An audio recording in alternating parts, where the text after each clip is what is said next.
কেমন আছেন সবাই? আশা করি সকলেই ভালো আছেন এবং আমিও ভালো আছি।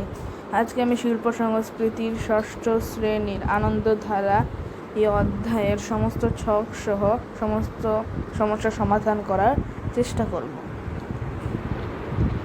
তো এই অধ্যায়ের নাম আনন্দধারা। আমাদের পৃথিবীটা কতই না সুন্দর, চারিদিকে ছড়িয়ে আছে অনেক আনন্দ। বিশ্বকবি রবীন্দ্রনাথ ঠাকুর লিখেছেন, আনন্দধারা বহিছে ভুবনে। এই আনন্দের মধ্য দিয়ে আমরা শুরু করব প্রকৃতি পাঠ। আমরা চারপাশে তাকালে দেখব প্রকৃতির নানা বিষয়বস্তু উপাদানগুলো, যেমন আকাশ, বাতাস, পানি, মাটি, সূর্য, চাঁদ, তারা, নদী, পাহাড়, খাল, বিল, গাছ, ফুল, ফল, পাখি প্রভৃতি ইত্যাদি আমাদের সৃজনশীল কাজের উৎস।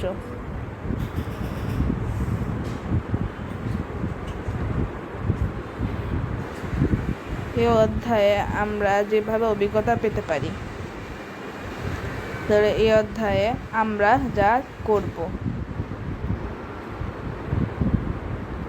প্রথমত হলো আমাদের ভালো লাগার গাছগুলোর একটি তালিকা তৈরি করব।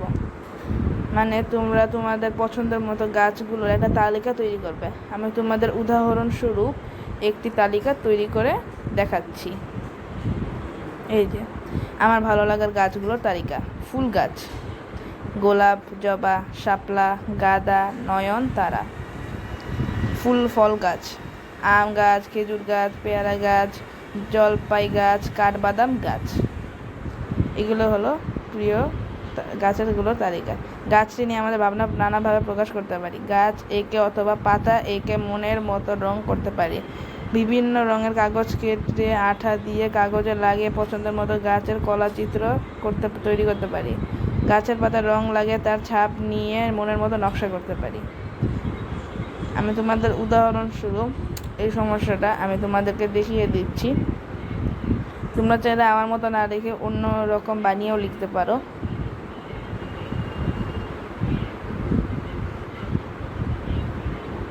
যারা চ্যানেলটি সাবস্ক্রাইব করেন অবশ্যই আমার চ্যানেলটাকে সাবস্ক্রাইব করে নেবেন, বেল আইকনটিও অন করে দিবেন। গাছ নিয়ে আমার ভাবনা এবং গাছ নিয়ে আমার যে কাজগুলো করি।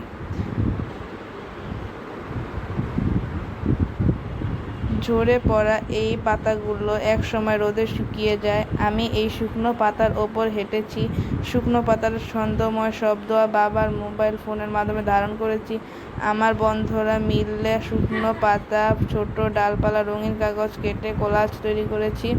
বিভিন্ন রঙের ঝাড়পাতা কেটে আঠা দিয়ে নকশা তৈরি করেছি। আমার বন্ধুরা মিলে শীতের গান ও কবিতা বলে এবং শীতের অনুভূতি, শীতের গাছ, শীতের পাখি, শীতের প্রকৃতি ইত্যাদি বিষয়ে অভিনয় করেছি। এই বিষয়গুলোতে আমাদের সকল সহপাঠী ও বন্ধুরা খুবই আনন্দিত।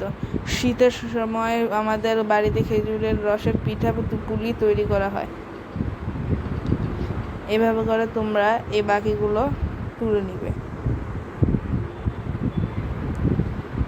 তোমরা চাইলে এইগুলো তোমাদের বন্ধু খাতাও তুলে নিতে পারো, তাহলে আরও বেশি সুন্দর হবে।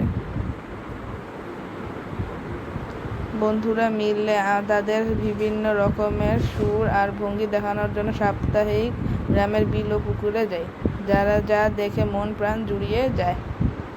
গাছ নিয়ে আমি যে কাজগুলো করেছি, এটা হলো গাছের ছবি আঁকা। আমি এখানে একটা গাছের ছবি আঁকছি। এগুলি গাছের কোলাজ, গাছের পাতার ছবি, গাছের পাতায় রং লাগিয়ে ছাপ ইত্যাদি করেছি।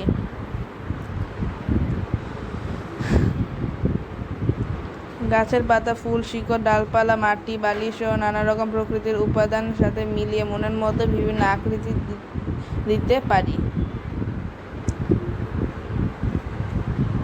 এই গাছটি হলো 2 নাম্বার কাজেরই একটি উদাহরণ। আমি এটি করবো না, তোমরা করে নিও। আমরা 4 নাম্বার কাজে আমাদের মধ্যে কেউ গাছ নিয়ে তার পছন্দের গানটি শোনাতে পারি, আবার দুলনিটি মজা করে নেচে অভিনয় করে দেখাতে পারি। কেউ নিজের ইচ্ছা মতো লিখতে পারি, কেউ বা কোনো পছন্দের ছড়া বা কবিতা বলে গাছ সম্পর্কে নিজেদের অনুভূতি প্রকাশ করতে পারি। তোমরা ছড়া বা গান বলে তোমাদের গাছের অনুভূতিগুলো প্রকাশ করতে পারবে। তো আমি কয়েকটা গান এবং কবিতা ছড়া লিখে দিচ্ছি, তোমরা একবার খালি দেখে নাও। ওই মালতিলতা রবীন্দ্রনাথ ঠাকুর। তোমরা এগুলি একবার দেখে নাও এবং লিখে নাও খাতায়। ফুলে ফুলে ঢলে ঢলে রবীন্দ্রসঙ্গীত। তোমরা এটাও একবার দেখে নাও, কারণ পড়লে বেশি সময় নষ্ট হবে। বন্ধু আজও মনে পড়ে যে পরে আম কুড়ানো খেলা, নজরুল গীতি। তোমরা এটাও একবার দেখে নাও।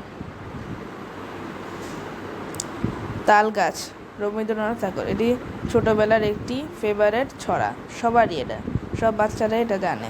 তোমরা খালি এটা একবার দেখে নাও। মামার বাড়ি, জসিমউদ্দিন। এটা এই কবিতা যে জানে না এমন বাচ্চা পাওয়া মুশকিল। তোমরা এগুলো একবার দেখে নাও।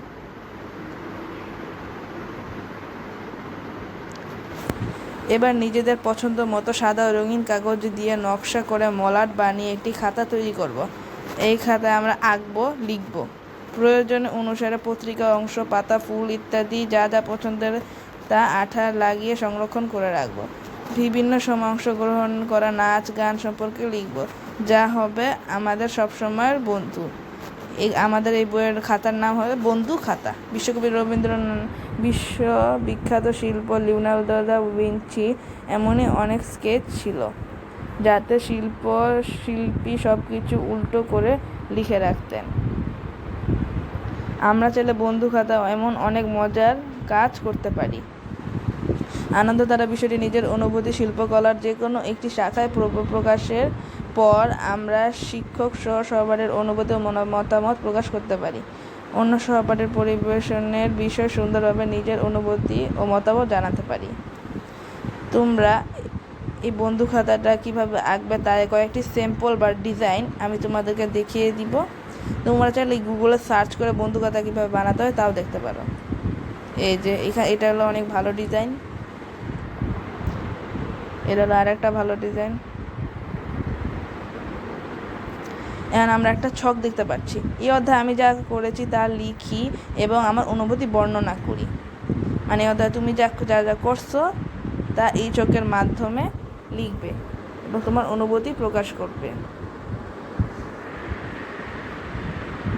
তো এই ছকটি তোমরা পেন্সিল দিয়ে লিখবে, তাহলে লেখাটা খুবই সুন্দর হবে। এই অধ্যায়ে আমি যা যা করেছি এবং আমার অনুভূতি। আমার পছন্দ মতো একটি গাছ নির্বাচন করেছি। গাছটির নাম হচ্ছে আম গাছ। আমার ভালো লাগার গাছটি ডালপালা, শিকড়, কাণ্ড, পাতা, ফুল ও ফলের আকার, আকৃতি ও রং সকল দিয়ে ইন্দ্রিয় অর্থাৎ চোখ, কান, নাক, জিহ্বা ও ত্বকের সাহায্যে সতর্কতার সঙ্গে দেখে শুনে স্পর্শ করে স্বাদ গন্ধ উপলব্ধি করে গাছটি সম্পর্কে বাস্তব অভিজ্ঞতা ও গভীর অনুভূতি অর্জন করেছি। আমার ভালো লাগার আরও কিছু গাছের তালিকা। আমার প্রিয় ও তার পাতা কোলাজ চিত্র করে রেখেছি। আমার বন্ধুরা মিলে গাছ নিয়ে পছন্দের গান বানিয়েছি। নিজের অনুভূতি প্রকাশ করেছি। আমার পছন্দ মতো রঙের কাগজ দিয়ে বন্ধু খাতা তৈরি করেছি। আমার বন্ধুরা মিলে একটি সুন্দর সময় কাটিয়েছি। এটা হলো 4 পৃষ্ঠার ছকটা। তোমরা এই ছকটা লিখে রাখো।